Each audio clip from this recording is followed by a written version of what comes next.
Sveiki. Skaitmeninė pramonės transformacija įsibėgėjantis reiškinys ir daugiau dėmesio visų laukianti tema.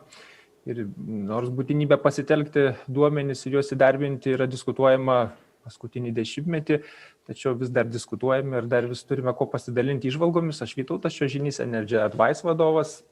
Ir aš Darius Vilkas, UAB Viking Malt vadovas. Ir mes drauge su Vytautu ketiname pasidalinti patirtimi, kaip padidinti potencialą našumo didinimo. Ir prašau, Vytautai. Pramonės 4 revoliucija, kai pradedame kalbėti, tai visada kalbame apie daugelį temų. Automatizacija, dideli duomenys, debesų kompiuterija, autonomija, daiktų internetas, vadyba. Dariau, ką reiškia jums ir jūsų įmonei pramonė 4? Taip, pramonė 4 mums pirmiausia siejasi su duomenim. Ir duomenų buvimas arba duomenų generavimas yra būtina sąlyga. Ir taip panašiai kaip vėjo jėgainiai reikalingas vėjas, kad elektros energiją generuotų, taip skaitmenizavimui duomenys. Darius atkreipė dėmesį į duomenis ir tų duomenų mes turime apsčiai ir visur, tiek verslo valdymo sistemose, apie tiekėjus, kalbant finansinius išteklius ir tiek apie gamybos patį technologinį procesą. Ir Dariau, koks jūsų požiūris į skaitmeninimą? Skaitmenizavimas iš tikrųjų turėjom galbūt tokį ribotą supratimą,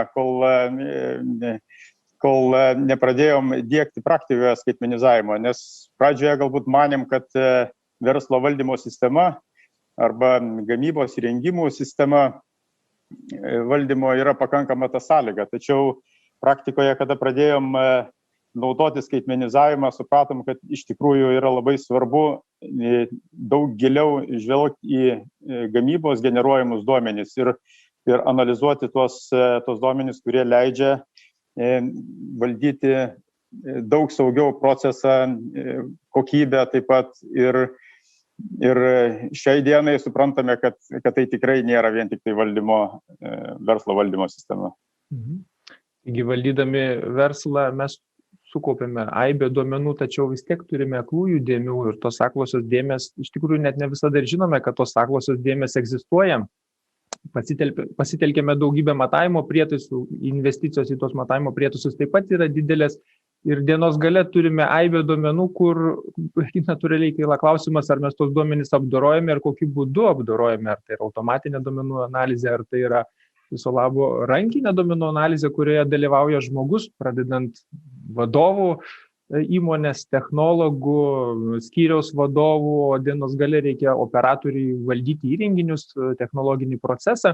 Tai čia turime vėlinimo grandinę, sprendimo priėmimo vėlinimo grandinę, kur gali turėti ir tam tikrų įmonė išlaidų dėl blogo, veiklos organizavimo arba tiesioginio to žodžio prasme nuostolių. Dariau, gal pasidalinsit savo įspūdžių iš gamyklos, kiek kainuoja jų nuostoliai? Na, žinoma, kad eksperimentuot gamyboje yra rizikinga, ypatingai turint galvoj, kokia yra vertė, sakykime, produkcijos esančios gamyboje. Mūsų atveju tai siekia galbūt per 100 000 eurų, jeigu produkcijos partija išeitų ne tokia, kokią mes tikimės. Dėl to mums ypatingai svarbu valdyti procesą labai tiksliai ir pagal technologiją. Tai valdymas pagal technologiją iškart sukuria tam tikrų prielaidų apie duomenis. Tai mes turime daugybę duomenų, lyg savotišką duomenų zoologijos sodą, kur yra skirtingi duomenų šaltiniai ir juos svarbu apjungti į vieną vietą, kad galėtume atlikti deramas išvadas. Tobula būtų atlikti automatinę duomenų analizę visiškai be žmogaus intervencijos ir tada galėtume atlikti veiklos optimizavimo žingsnius ir valdyti technologinį procesą galimai realiu laiku. Tai štai čia Energy Advice įmonė turi tam tikrą patirtį ir diegia skaitmeninius sprendimus, tokius kaip skaitmeninis darbuotojas, tam tikri KPI-ai, veiklos optimizavimo rodiklių ir taip pat diegiame skaitmeninio dvynio technologiją, kuri Lietuvoje galbūt savo pavadinimu yra ganėtinai naujas reiškinys. Tai skaitmeninis dvynys iš principo tai yra realios fizinės sistemos matematinis modelis, kuris leidžia atlikti tiek realiam laike veiksmus, patikrinant matematikoje, kaip elgsis technologinis procesas, tai reiškia, galime mes tą technologinį procesą, savotiškus eksperimentus arba optimizavimo uždavinius išspręsti, sumažindami riziką, bet taip pat mes galime ir valdyti realiai technologinį procesą ir optimizuoti jį. Tai tokią priemonę įdėgėme ir Viking Mold gamykloje. Dariau, gal pasidalinsit įspūdžiais, kaip jums sekėsi diegti tą technologiją? Na, tiesa, iš tikrųjų yra pokyčių ir po tos technologijos įdėgymo mūsų gamykloje, ir iš tokių pokyčių iš tikrųjų paminėčiau tai operatorių arba darbuotojų įsitraukimą į skaitmenizacijos procesą. Ir kas nustebino, iš tikrųjų jų noras arba atradimas naujai tos veiklos, ką jie darė. Darbas tapo daug dinamiškesnis, jiems tapo daug įdomiau ir ta rutina neatrodo tokia varginanti kaip anksčiau. Atsirado taip pat daugiau automatizavimo mūsų darbe, proceso valdyme turiu galvoje, panašiai kaip galbūt, sakyčiau, kaip navigacijos sistema įdiegta ir autopilotas fabrike, belieka tik tai nustatyti, kur mes norim keliauti.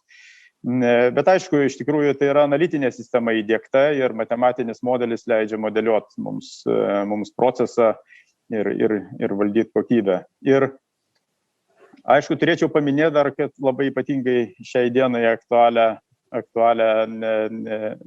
temą, tai kad ši technologija leidžia dirbti iš bet kurios vietos, kadangi duomenys atkeliauja realiu laiku. Procesą galima valdyti ir stebėti realiu laiku iš bet kurios vietos. Žinoma, reikia turėti kompiuterį ar išmanų įrenginį ir savaime suprantamą internetą. Taigi, įvardinot jūs pakankamai daug komponentų ir tie komponentai iš pirmo žvilgsnio gali atrodyti, kad pakankamai kainuojantis yra, tai lygtai sukurti skaitmeninį dvynį, lygtai nuskaityti įvairių posistemių duomenis, tos duomenis sukaupti į vieną vietą, vizualizuoti, sudaryti prieigas prie proceso.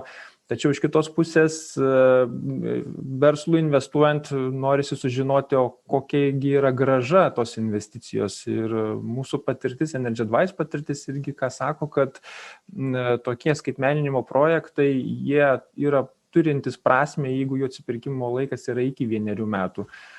Kodėl? Dėl to, kad technologijų tobulėjimas yra nuolatinis veiksnys ir negali investuoti iš esmės į tokias skaitmeninimo technologijas, kurios atsiperka, tarkim, per 2-3 metus, nes po 2-3 metų bus visiškai kiti lūkesčiai, verslo pokyčiai, būtinumas gamybinis ir panašiai. Tai gal apibendrinant, ką mes norėjome šiandieną pasakyti apie skaitmeninimo transformaciją ir apie tą kelią, kad įmonės turi be galo daug duomenų ir įmonių vadovai turi tikriausiai susiprasti, kur jie yra ir kokius žingsnius turi atlikti. Ir čia tikriausiai, Dariau, jūsų būtų įžvalga geriausia pabaigai, o kaip jums sekėsi žengti pirmuosius žingsnius ir kokius jūs žingsnius žengėte? Visų pirma, tai nebuvo ypatingai sudėtinga priimti sprendimą žengti tos žingsnius, nes kaip minėjai, Vytautai, kad tos investicijos pačioje pradžioje buvo iš tikrųjų, sakyčiau, labai neženklios ir dėl to gilintis ir suprantant, kokią naudą gali skaitmenizacija atnešti, tai iš tikrųjų mes labai nesunkiai pradėjome šį projektą ir pradėjome nuo audito, duomenų audito, gamybos duomenų audito turime omeny ir supratome, kad iš tikrųjų duomenys yra išmėtyti įvairiais formatais, kurie atsiranda su naujais įrenginiais, kuriuos dažnai gamybos įmonės galbūt pakeičia senus. Ir tie duomenys niekaip nebuvo susieti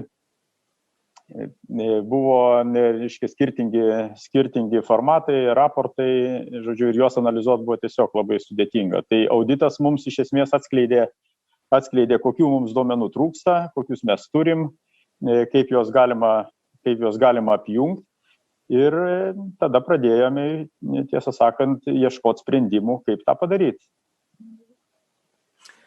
Tai tokie tie žingsniai, kuriuos turi įmonė nužingsniuoti. Matyt, vadovai turi atsakyti savo klausimą, kokie duomenys yra prieinami, kas su tais duomenimis yra daroma ir kaip tos duomenys įdarbinti geriausių būdų, galimai automatizuotų. Dėkui, kad skyrėt laiko, išklausėt mūsų pranešimą.